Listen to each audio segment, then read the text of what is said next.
Right, while I'm waiting for the material to come to make me 8mm spacer for the gearbox, I'm going to extend the 4 wires on the stepper motor.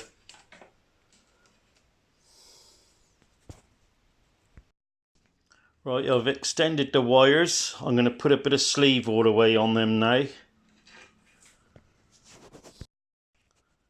Right, I've put a sleeve on all the cables. Now I've got to fit the plug to the end of these. Right, that's the plug fitted.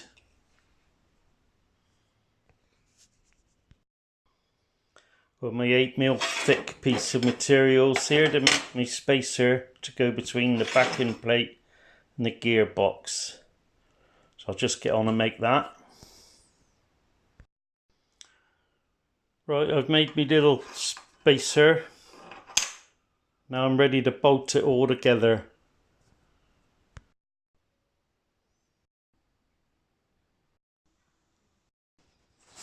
That's the rotary axis all put together.